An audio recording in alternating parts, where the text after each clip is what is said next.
நெடுந்தீவில் இங்கே ஒரு கோயில் இருக்குது பாருங்கோ. இந்த கோயில் வந்து பிள்ளையார் கோயில் என்று நினைக்கிறேன். இது ஒரு வெளியான பிரதேசம், பெருமளவுக்கு மக்கள் குடியிருப்புகள் இல்லை. இங்கே பாருங்கள், கோயிலுடைய கேணி.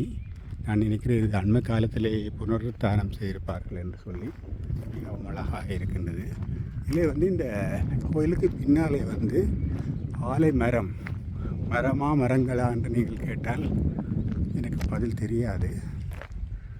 இது வந்து ஒரு மரம்தான் வந்து அதனுடைய விழுதுகள் கீழே வந்து அந்த விழுதுகளே வந்து மரம் போல் தோன்றுகின்றன என்று சொல்கிறார்கள். பொதுவாக பாருங்கள், அதில் ஒரு பனைமரம் நிற்கிறது.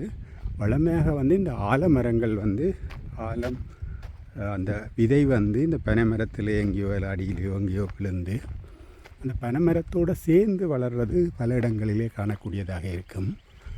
பிறகு பார்த்திங்கன்னு சொன்னால் அந்த மரம் பெருசாக வளர்ந்து அந்த பனைமரத்தை மூடின பிறகு சில நேரம் அந்த பனை வந்து பட்டு போயிடும், இல்லாட்டிக்கு அந்த ஒரு பனைன்ற செழிப்பு இல்லாமல் சேட்டம் இல்லாமல் இருக்கும்.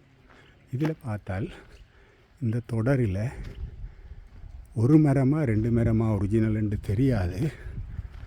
ஆனால் இதில் வந்து அடி எதுன்னு கண்டுபிடிக்கிற கொஞ்சம் கஷ்டம். அது ஒரிஜினல் மரம் எதுன்னு சொல்லி.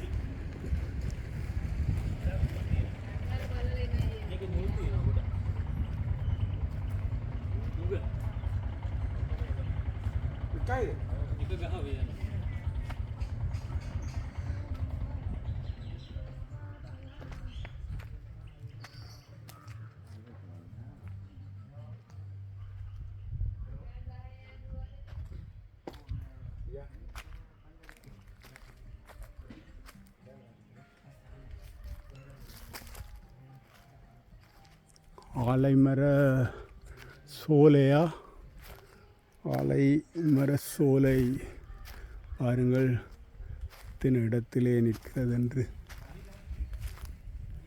இதில் பாருங்கள், ஒரு மரம் நடுவிலே நிற்கிற அந்த ஒரு பழைய மரம் போல் தெரிகிறது. அதுக்காக இது அடி என்று சொல்லலை. இதிலே வந்து கணக்கு பாருங்கள், ஒரு வித்தியாசமான ஒரு தோட்டத்திலே தெரியுது.